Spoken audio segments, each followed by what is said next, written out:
Welcome to the Forest of Thought with me, Ingrid Reeser. The arrival of a new baby entails an opening between the worlds. It's a liminal in-between space where life is vulnerable until the baby has fully arrived and the opening safely closed. All over the world, people have developed traditions, rituals, and practices to care for the new baby and parents during this special time, which can be so blissful, yet so challenging. But today, many of those practices are being eroded and forgotten. The conversation you're about to hear is not just about the time after birth, but after any challenging transition in life, where we need to be held by those around us. And why is it that many of us find that so difficult in our culture? Today's guest is Opokua Britton Cavaco.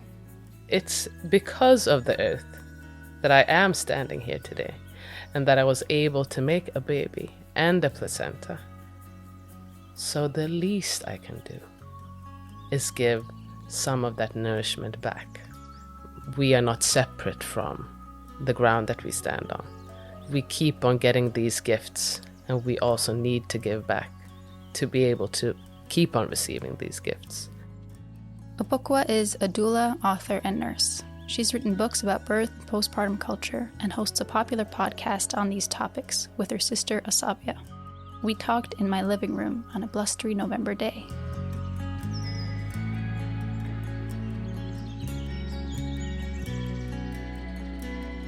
Thank you so much for taking time to be here. And I thought maybe we could start with just your work now as a doula, because that's, I guess, what you're doing most of the time now, working as a doula. Could you say something about what a doula is for people who don't know, and also how you came to be doing that work? So a doula is can be different things, but usually like a support person that you can have during your pregnancy, and usually you prepare for the birth together, and then most doulas are also there during birth, giving support to the partner if there's a partner, and giving support to the birthing person. And then you see each other afterwards. And then some doulas also work with postpartum care. So, I mean, your support. That's what it is. Emotional, physical, mental, whatever you need. It's always different. And then how I got here, I guess when I had my first child, and the first child I gave birth to, I told my husband that he should become a doula. I don't know if I think that today when I have the experience. Because he was such a good support, you mean? Yeah, I guess. I don't even know if he did much, but I really, I thought he was perfect for me, at least. And then I was like, I've been a nurse for almost 10 years. It would be fun to try to do something else. And I had, a few years earlier, I'd worked with palliative care, but should I call it like the working situation wasn't optimal. We had too much to do. And when you're working with people who are dying, feeling that you don't have the time for them, that it just doesn't work, at least for me. And I really missed that work because I liked being in a room. I liked communicating, really being present, because you have to be present because you're not communicating verbally.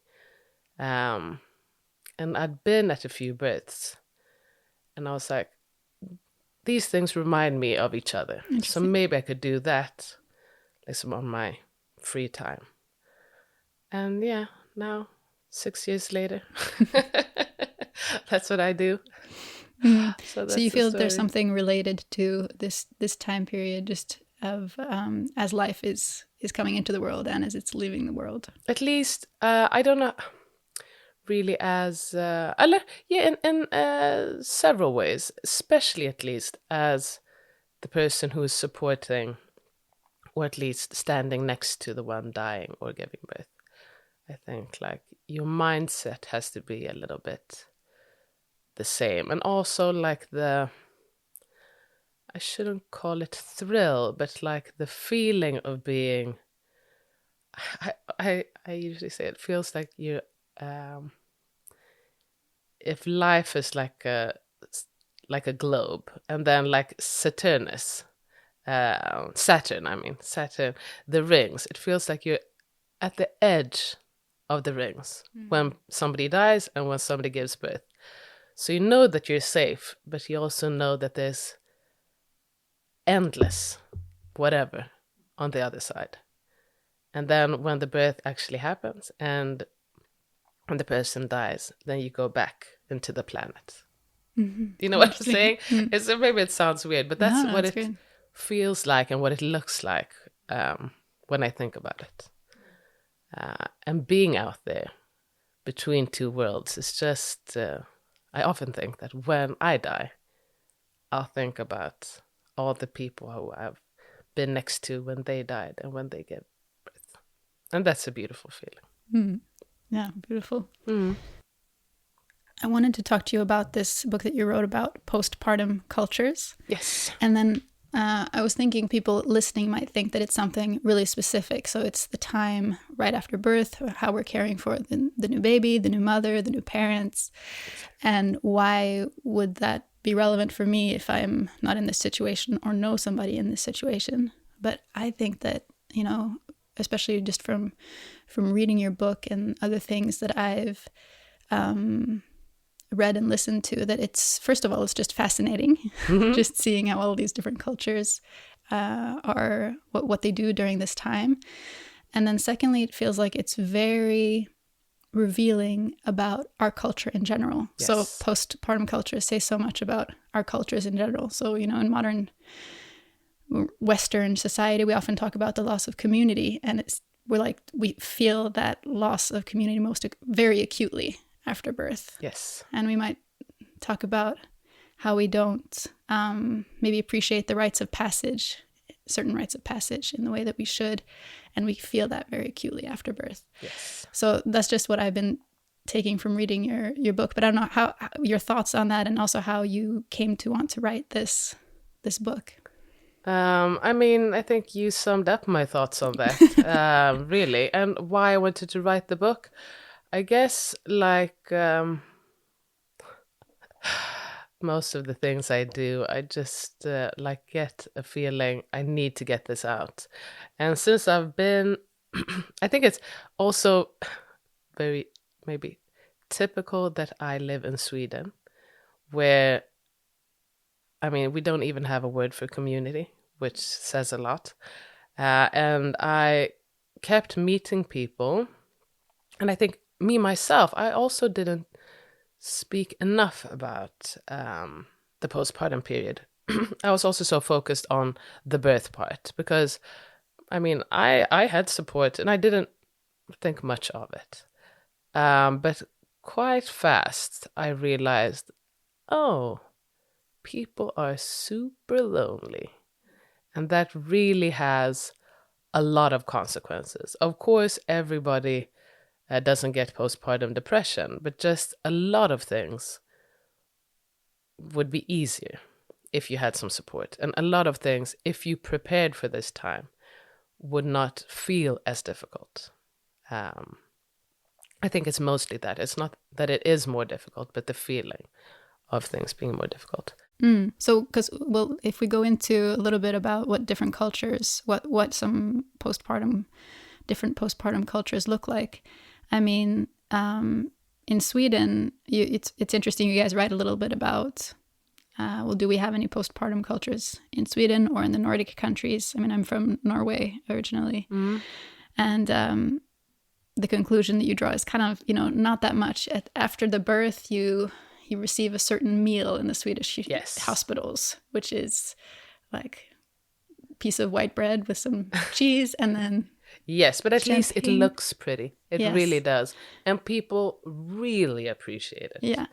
I mean, if you're talking about nutrition, maybe it's not Is it what I would champagne have too? No, it's like some sugary. Oh, it's a juice or Something like that. Something like that. And also the Swedish flag on it, as you mentioned in the book, which is very interesting. So it's like, okay, we have the Swedish flag here. I guess that's just, you do that in Sweden to celebrate, but it's also interesting saying, well, this is, it's very much a focus on, well, the state was the host of this birth. I haven't thought about that, but yes. Yeah. But also, I mean, we're so... the flag has like been tarnished a little bit. I mean, at least for me, and I think a lot of people, is so like some synonymous with some kind of white power movement. And so at least I've felt it's quite cute that, I mean, we can have it here and it doesn't feel that's good, creepy or like anything like that. It's just like, okay, we're another Swedish person, yay. Yeah.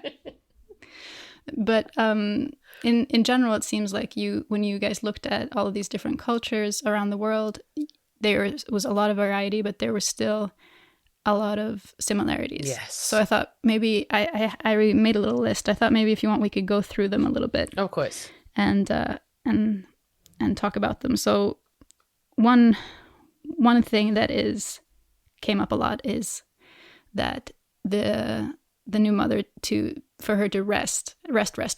Yes. And which is maybe something that we're not so good at. No. In our culture, where it's more about bouncing back as soon as possible.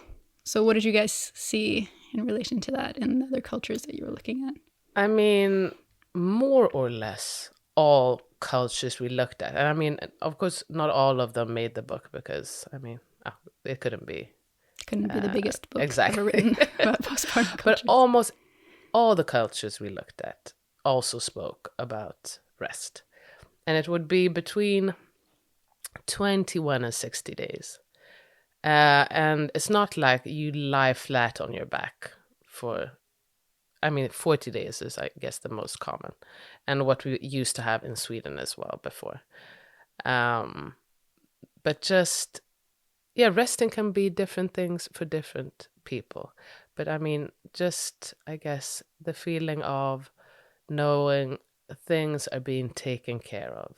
What I, as the one who gave birth, what I need to think about is how I feel and my baby. And also with those things, I get support. Because especially if you don't feel very well, knowing that other people will notice, other people will help me get help. If you're not resting, if you're focused on things outside of your body or like things out in society, then it's harder to feel when these small negative things are happening, I think. So rest is, I think it's important physically because you've done like a really big thing physically, but also like mentally and psychologically. I mean, you've become at least a new version of yourself. Maybe not a new person, but you have to think about somebody else. And we do in the book, we speak about matrescence. I mean, that you become becoming of a mother, and even if you don't call yourself a mother, becoming of a parent. And that's what matrescence means, kind of like adolescence, you're coming into adulthood. Exactly. Matrescence is coming into, motherhood. Exactly. Mm-hmm. So that is something new every time you do it, because you haven't done that part of parenting before. And you also need time to soak all that in. So like resting is, as I said, it's not just lying down doing nothing. You do that so you can be more aware of what's going on physically and mentally. It's interesting reading about some of the examples you give. Is, for example, in Chinese culture, they have a quite sometimes extreme version of this. Some of the examples are where you really are supposed to not do anything, to the point where some new parents can maybe feel a bit isolated. And of course you're saying, well, that's not, of course you don't need to do that. But it's interesting that you see in so many cultures that it's considered extremely important Extremely to rest important. after birth. Yes. Yeah. To recover. Yes. And also, I mean, we have to remember also when we're talking about cultures, we say like Chinese culture, but of course, that's a million different things and can look in different ways. And so, yes, as you said, the most extreme is just lie completely still, more or less. But mostly, and I think maybe you will bring that up, that we also have what we call body work. Yeah, we can go to that. Yeah, because that is like doing different things with the body to help with blood flow, and I guess also not losing too much muscle mass, because when you are resting, that means you're usually not running around and doing other things, but you don't want to Stagnate. Exactly, and have blood clots. So I think a lot of things, maybe when it's explained, when you read about it, they don't say the word blood clot. But I think with time, people did see, oh, okay, if we're too still, this can happen. So we try to move and rest. Move in a soft way. Just keep the energy and the flow without becoming tired. I think that's like the middle ground where you want to stay. Yeah. And body work can be like, so like if we do look at China, then it could be like they had some like arm movements, and it was some wrapping of the belly. You can see that as well in Malaysia, for example, and the Andes. It can be massage, like you have in both in the Indian subcontinent and also in West Africa. Different ways of working with the body physically. And I forgot to say also in relation to the part about resting, just a very practical thing is also to stay warm. Seems to be super important in a lot of cultures too, which is interesting. It's like you just being exposed to wind or coldness is seen as very detrimental to the health.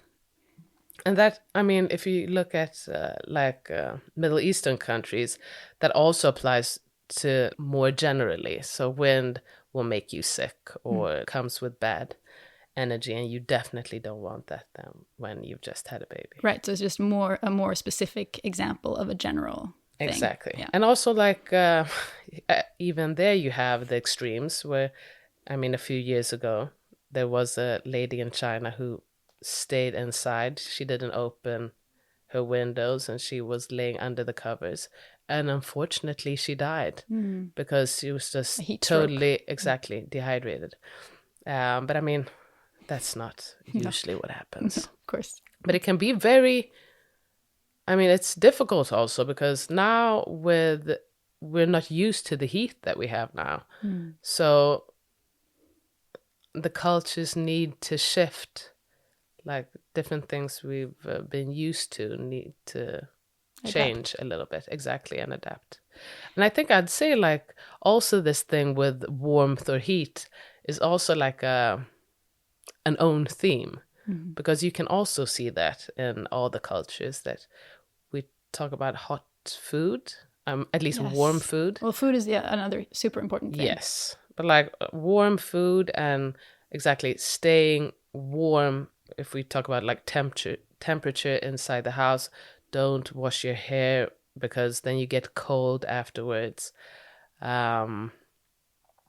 Just heat and also warmth as in being close to people, and the warmth like emotional warmth. That's also like something you see. So the different things go into each other. Yeah, definitely. It seems like it's also often seen as, you talked previously about this window between the worlds almost, that you kind of feel close to when you're working with both people coming into the world, people leaving the world.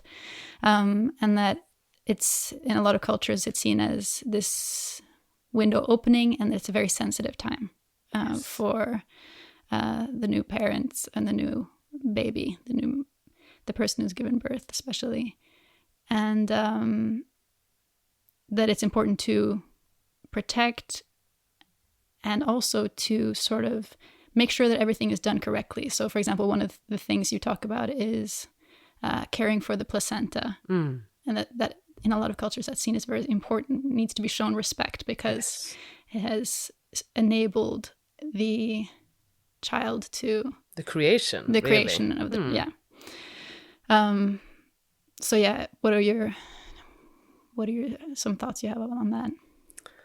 I think I'd say the fact that we just throw away placentas and put them in like a biohazard bag. Because that's what's done usually at the hospital. Exactly. Yeah. I mean, that does say a lot about our cultures. The fact that a lot of people are grossed out, that also says a lot. Maybe we should say something more about the placenta, because maybe people don't know so much about it as an incredible organ. So that's an organ that the body makes when it's making your baby.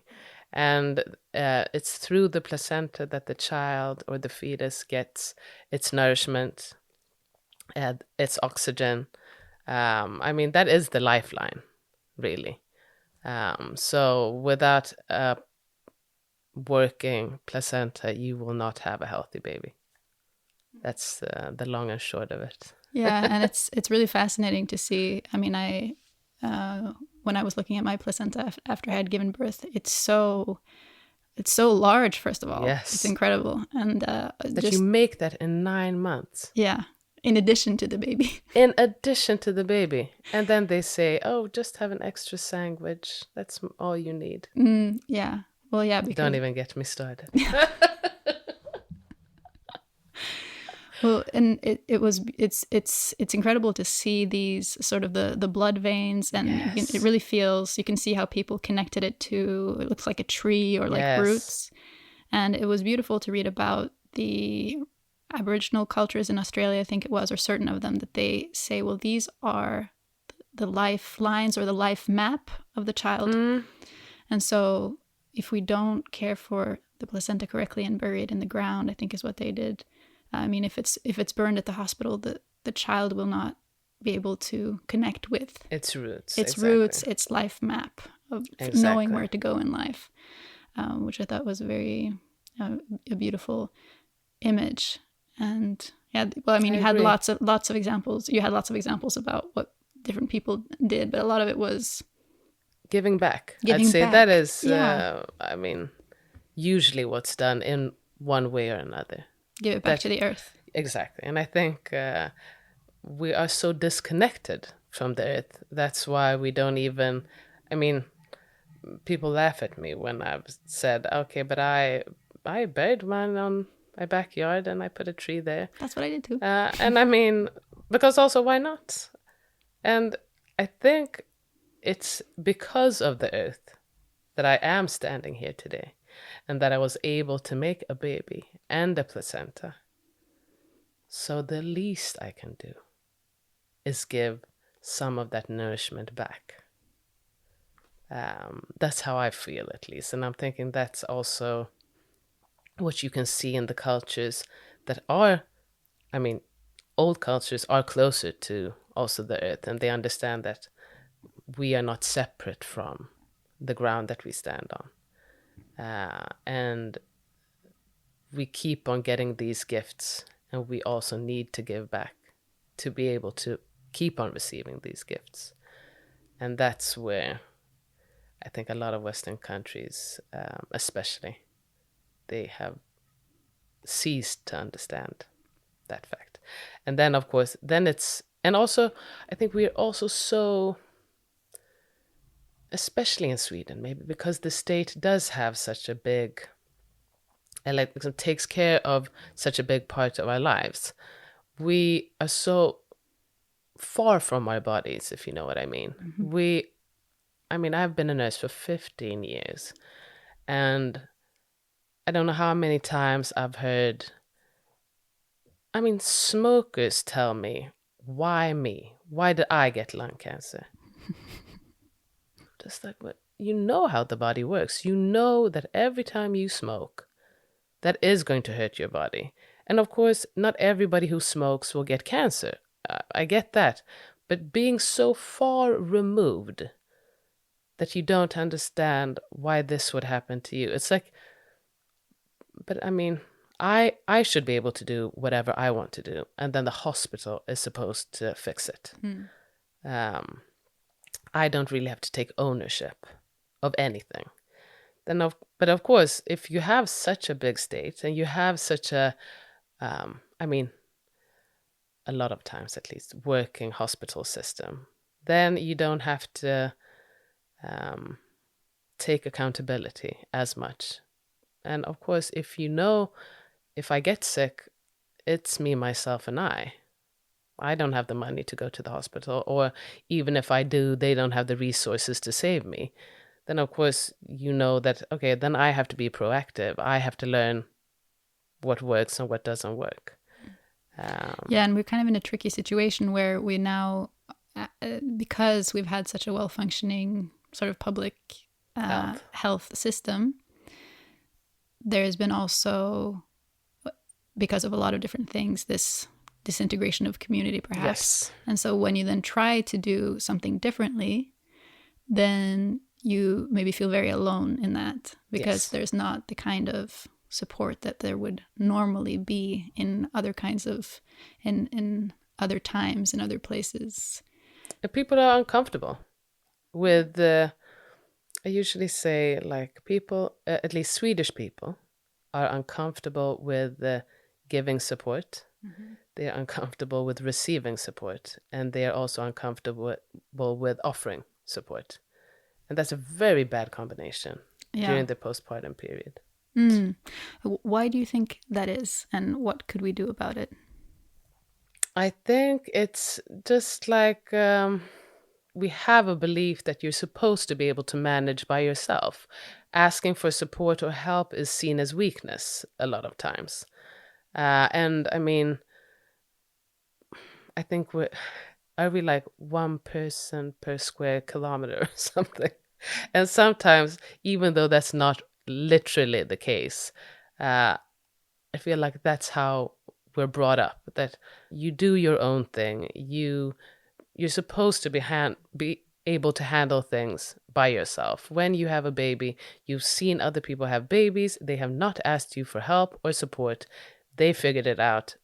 I'm also supposed to figure it out. Yeah, and I think I really didn't know, I think, before I was pregnant and had a child myself, really what was involved or the ways in which it would be useful to have help.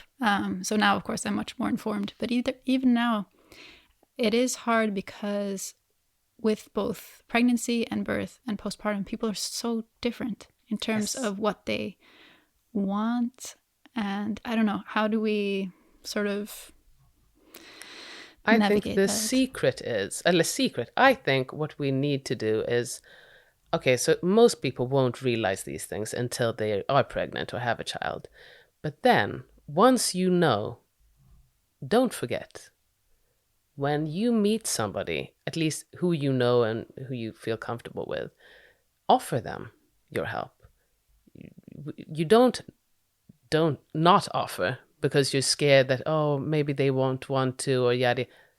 They're grown people, hopefully, and they can say no. And even if they do, you have offered. And I think if you offer enough, people will realize, okay, maybe this does come from a good place. It's not that they're offering because they don't think that I am able to, yada, yada, yada. Keep offering. That's what we need to do. And I think when we normalize offering our help, offering ourselves, our time, not our money per se, but our time and our energy, that will have a ripple effect. Because once you get that support, you don't forget that support. And I think it's more likely that you do that for somebody else. So I think that's what we need to do, because we also have since we have so our baseline is really good, because we have 400 days paid leave. We have the partner can have 10 days, or you can give those 10 days to anybody and get some full pay. We have a good healthcare system, yada yada. So our baseline is really good. If we could just add community to that, I mean, we could get the best postpartum culture in the world. Right, postpartum heaven. Really? Yeah. And then this is what we're doing? It's so stupid, really. And it's really a loss for us. Because it is lovely to receive help, but also being the one to help somebody and support somebody during the postpartum period. When you're invited into that bubble, that's magic. I mean, it's so nice being a part of that, like, zone between worlds. Yeah. Yeah, and I think one thing that you have also given as a tip is that if you're expecting a child, to already sort of beforehand, before the birth, think about what kind of support you would want. Yes. And, you know, just make a chat group or something and send out a general request and then see who picks up on it, so you don't have to... I think there are ways of asking for help too, where you don't have to be afraid of being rejected, sort of. And also I'm thinking, like, your friends... If you can't ask your friends for help, then you have to think twice about your relationship. That's how I feel. Yeah. I think it's usually more something within you. I mean, because really, if you have a good friend and you say, I would like you to just check up on me the first couple of weeks. If that person says no, I mean, you should really... evaluate if this is the friendship you want or not. Yeah, I think it has a lot to do with just expectations, or what we think of as needed after birth. And one thing that I also thought about when reading your book was how I was saying how we don't always recognize or appreciate certain rites of passage. And I was thinking about how, at least in Sweden, you know, we appreciate certain rites of passage. Like when people graduate from high school, it's a huge thing. When Top 5 best days of my life. There you go. When people get married, it's a huge thing, big party. And maybe certain other things like you know, a christening or something. Or you turn 40 or, you know, something like that. And so it's not that people aren't into that, but it seems like they're into it when it's uncomplicated only. Hooray, let's celebrate this. Not when it's a little bit messy and where you can't just like buy a gift to show your love or appreciation. Like if it's messy and it's about time and it's about navigating somebody who's maybe been through... Because you don't know how people feel after birth either. Like you have no idea. People feel so differently. Even a birth that's gone well, people can feel conflicted about it. Yes. A birth that ended in an emergency C-section, people can feel good about that too. Other people not so much. So it's you don't know. It's a tricky space to navigate. And so I think people, both with that or with grief, if people are experiencing grief in different ways, we have such a hard time being in that space when it comes to rites of passage. Yes, that's correct. But I guess we just have to get better at it. We have to, I mean, place ourselves in those kinds of situations, and then we'll realize, I mean, we're not there you don't have to do anything. You don't have to save anybody. Just be there for somebody. You don't have to have the right words. I mean, I think you're putting too much focus on yourself, and that's why it becomes hard. Also, of course, depending on where you are in life, maybe you don't have all the time that you need or that you want. But just be honest. Do what you can. I mean, that's good enough. Good enough is good enough. And just because you can't do all of the things, don't do nothing. Just be honest with what you can do and what you would like to do. And should we give some sort of examples of that before what you could do? Yeah. So I think, as you mentioned, the WhatsApp group I think is really good. So, like, if you can ask 4 or 5 friends, I'm gonna make a group. I mean, I'm the one who's giving birth then in this case. So I'll say I'm going to make this WhatsApp group. You're one of my closest friends, and At least, and even if you're not, you are somebody I feel comfortable with and who I trust. So I would like you to be part of my postpartum team. And if I need something, then I can write to this group. Then you're 5 people who can say yes or no. So there's not as much pressure as when you're asking an individual person. So it can be, I don't know, I just don't want to go out. Could you please fix me a meal? Or I haven't been able to wash anything for 2 weeks. Could somebody please come here and help me? Or I just feel very lonely. I don't want to talk about it. I just need somebody to sit next to me and hold my hand. If you're 5 people, usually one of you can say yes. Yeah. And you don't have to feel pressure also being one of the 5. If you can't, then you can't. There are 4 other people who might be able to. Yeah. Or also to say, oh, I would love some food, but I don't feel strong enough to hang out. That it's okay to just, drop something off. Exactly. And that brings us to, you can do it's called like a meal train. Mm-hmm. So what I did, I just sent out to friends and family an email saying, I'm going to have my baby around this time. I would really appreciate, I began with saying, I don't need anything. Any stuff. Exactly, except food.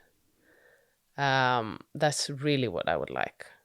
So if you feel like you have the time and the energy, then I would love for you to just sign. And then I had a link, and you can fill out this form. And it would be okay, what would you like to make? And I'd written what I liked, what I didn't like, if I was allergic to anything, and around what date you'd want to come and drop it off. And everybody, except one, said yes. So I didn't cook for a month. And usually they'd come and they'd have the meal with me. But also, I remember once, especially when the person, she was on her way to my place. And just from the time she said, I'm coming, till when she was there, I just felt, I'm too tired. I just can't deal with anybody. And I told her, I'm so sorry. I know you're here now, but I just don't want to open the door. And she said, whatever. Okay, I'll just leave the food by your door. I made it for you. It's not for myself. And the food was so good. And the way I appreciate her now, even 3.5 years later, I can't even explain. Yeah. So just choose people wisely that you know that they're there for you, not for themselves or any other reason. So you do feel comfortable saying, come in, or please don't come in. And knowing that they know your intentions. And it's good. It's something that we learn. Maybe if we learn this during the postpartum time, maybe it's something that we can use otherwise too, that we've maybe forgotten a little bit. And gosh, especially food. I mean, I know that you and I are both love food and are interested in food, but it's one of the things we didn't talk about so much with regards to, the cultures around the world, but that, having this nutritious, healing, warm food, it's so important. So important. During this, not just then. I mean, I feel that food is healing, nutritious food is always going to make things better, especially if it's made with love. My mom always said that. It's TLC, tender loving care is the special ingredient. I mean, also the whole thing with food. I mean, receiving food, I mean, you need community for that. Sitting down, having your meal, you rest when you do that. Eating something warm, you can feel that heat inside of you. And also, I mean, it's not body work as in you're doing some exercise, but your body is working when you're eating. So you really get an all-in-one when you get food postpartum. You really do. And it is very unfortunate, the recommendations that a lot of countries have when it comes to what you're supposed to eat. they usually hardly have any recommendations. It's all only like if you're breastfeeding, it's usually you need an extra banana, and also when you're pregnant, don't gain too much weight. That's all you hear. Just don't gain too much weight. Okay, what do I do with that information? Because you can say, okay, have so and so many calories, but if the calories you do get, if there's no nutrients, then what are you doing? I mean, if we're so focused on our weight, I mean, who benefits from that? And it's already hard enough after you've just given birth, feeling like, oh, is my body ever going to feel like me again? Exactly. And then that's all you're hearing. And I mean, starving yourself, that's the worst just thing you can do. The worst thing you can do at that moment. Your body because a lot of people, their energy is depleted. I mean, even before the baby comes, you haven't had maybe the right food because you haven't been recommended the right kinds of food. So you're already like...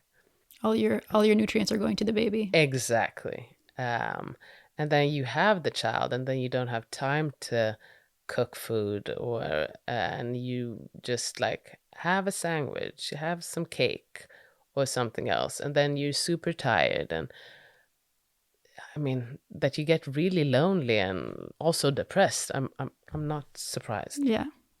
So to speak. So make some wholesome soup. That's the conclusion of this episode, not just for people postpartum, but just anytime. Yes. I know you have to go to your next thing, but is there anything else you want to say before we close things off? Take care of each other. Everybody wins. Good. Well, thank you so much for coming, Opokua. I really appreciate it. Thank you so much for having me.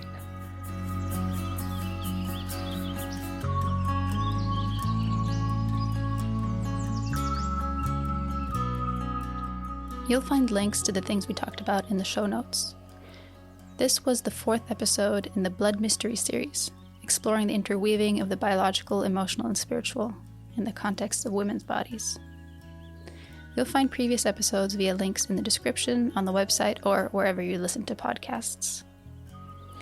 I really want to stay in touch with you outside of Meta's grip, so please make sure to follow the show in your podcast app, or, even better, sign up for the free newsletter at forestofthought.substack.com, and you'll receive new episodes, essays, and events straight to your inbox. You can also provide deeply appreciated support for the show via Patreon or Substack. All the info is in the episode description. Thank you so much for listening, and I'll talk to you next time.